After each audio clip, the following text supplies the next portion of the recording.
So I had to call a vendor today, and we had to change some things around how our setup's going because we are being bought out. So that was pretty cool. We got they do hosting and SSL certificates and all this kind of good stuff.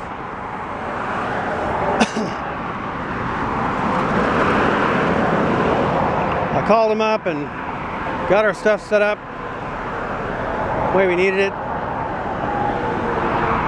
And I talked to a human being, and I'm sitting here talking to this person, and she was honestly helping me out, trying to, maximize my dollar, I suppose, for the company. And I'm sitting here thinking, why couldn't I have this chick when I call AT&T? Why, back when I had AT&T and I was having trouble with them.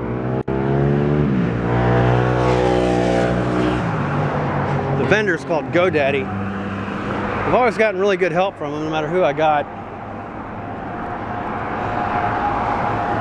She actually got me some money back on something we didn't end up using, so we get store credit basically. That's really cool. It's too bad we may not end up using it. Got me to thinking, it's not going to be long before you're not talking to a human being. Soon, you are going to be talking to a computer, a robot, on the other end of the line, and they're going to help you out. Now, so many times in my life, I've gotten bad support. I've gotten people on the other end who didn't give a rat's ass if the company they were working for made out okay, or if I made out okay. They just didn't care. And by not caring one way or the other, it made them unpredictable, and it basically made them useless to me. Neither I nor the company were going to get what we wanted out of the deal, because the person negotiating the deal, the person helping, was just not even into the conversation. They were just there because they had to be. So none of the parties involved were satisfied with the outcome. At least when robots take over the online system and the phone system, they'll be working for the company, which will make them more predictable. You'll know who they are, whose side they're on. I've had this idea for a skit.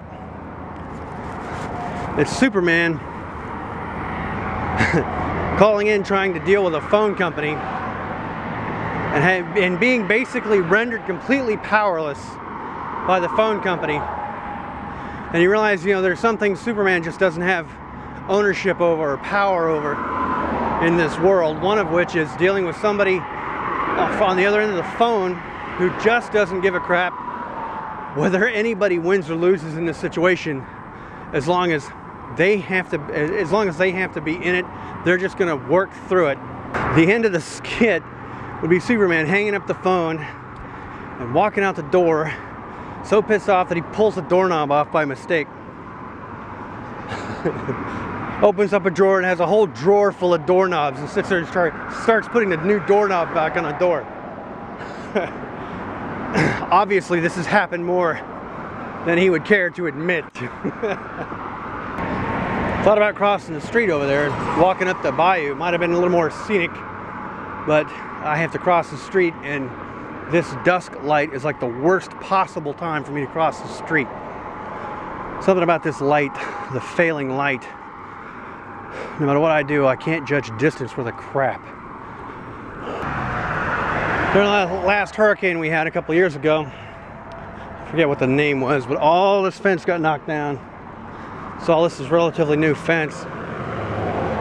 From what I understand, one of them didn't go up for over a year, and it was a dispute on who should pay for it, whether it was the homeowner's responsibility or whether the homeowners association should kick some in. So if you look, that fence and this fence are slightly different age. One's a year older than the other because the lighter colored fence went up a year later.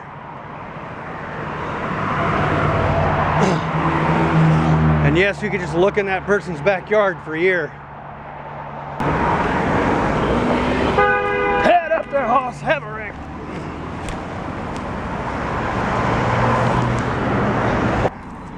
Oh, there we go. Got the moon above the steeple. Here we go, nice full shot. So I believe this is what's left of a Ford pickup truck. I could be wrong. Kind of interesting.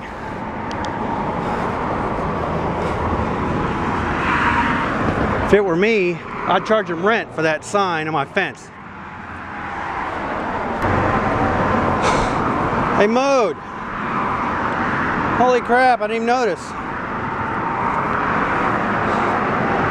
You know what tipped me off? The smell. It smells right here like they mowed.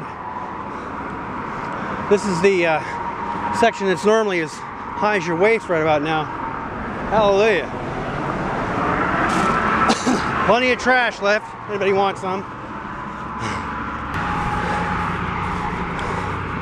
People ask why I don't walk on the side over here. Got quite a step to get over. The crosses to dodge.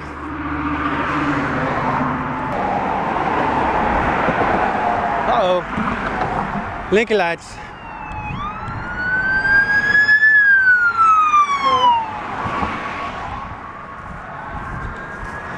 What's scary is I couldn't hear him until he was almost on top of me.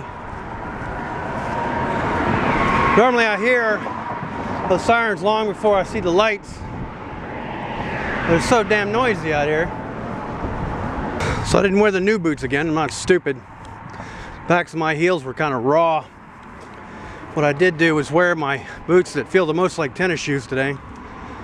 First thing this morning when I was walking the other way, I could feel them rubbing just a little bit, but now I don't feel it at all.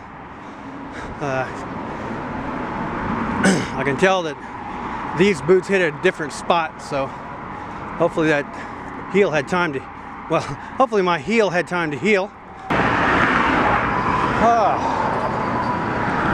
Almost there.